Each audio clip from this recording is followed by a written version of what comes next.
ये एक लड़की है। इस लड़की का नाम मान लो रिया है। अब इस लड़की को कोई पढ़ाता है, तो कोई अगर इसको पढ़ाता है तो पढ़ाने वाला आपका सब्जेक्ट हुआ, वही डूअर हुआ।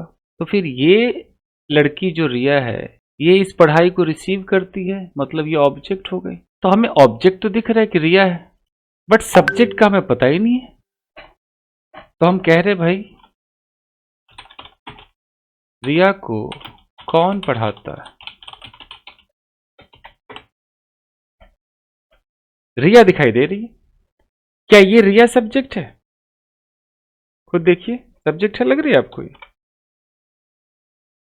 No sir.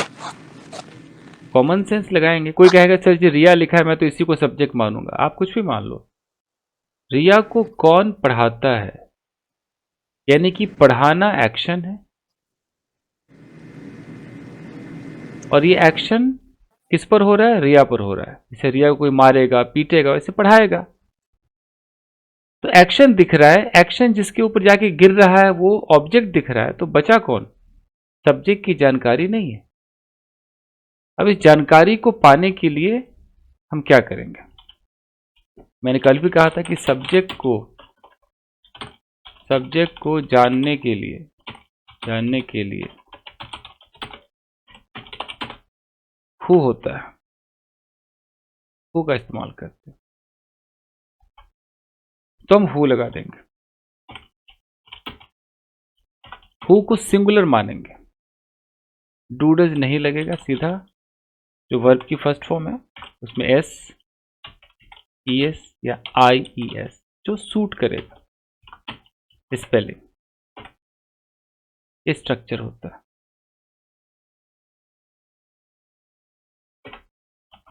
रिया को कौन पढ़ाता है?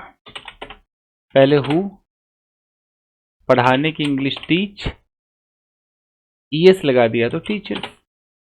बचा क्या? रिया। हु टीचेज रिया। ये आपका सब्जेक्ट ढूंढने वाला टूल है। ये टीचेज वर्ब है, रिया ऑब्जेक्ट। या हु जो है सब्जेक्ट को इंडिकेट कर रहा है, सब्जेक्ट को ढूंढ रहा है, सब्जेक्ट को ढूंढता है, ढूंढ रहा है। यानी कि जैसे मैं हु बोलूंगा हु टीचेज रिया, तो जवाब में क्या आएगा? किसका जिक्र होगा जवाब में? सोचो, जवाब में सब्जेक्ट का जिक्र होगा। कैसे होगा? कि सोनू पढ़ाता है जी रिया को, सोनू टीचेज रिया। यह आंसर आया। अब सोनू कौन है यहां पर? सोनू सब्जेक्ट, तो पढ़ाता है किसको? रिया को। सर जी ऐसा रिया किसको पढ़ाती है, होम लगेगा फिर? हाँ जी, अगर ऐसे आ जाए, रिया किसको पढ़ाती है, तो इसमें देखो कि क्या नहीं है। यहां चित्र बनाओ रिया का, यहाँ पे ऑब्जेक्ट नहीं है सर। ये रिया है। अब रिया पढ़ा रही है, तो अगर रिया पढ़ा रही है तो फिर रिया कौन हो गई? सब्जेक्ट हो गई। और जिसको पढ़ा रही है उसके बारे में हमें जानकारी नहीं, वो क्वेश्चन मार्क बना बैठा है। तो कौन गायब है? ऑब्जेक्ट गायब है। तो याद रखिए, ऑब्जेक्ट बराबर होम। ऑब्जेक्ट के बारे में अगर जानना है तो होम लगाइए। तो रिया किसको पढ़ाती है? होम। और इसके साथ डज टू डज लगता है, तो होम डज रिया टीच। बनकर तैयार हो गया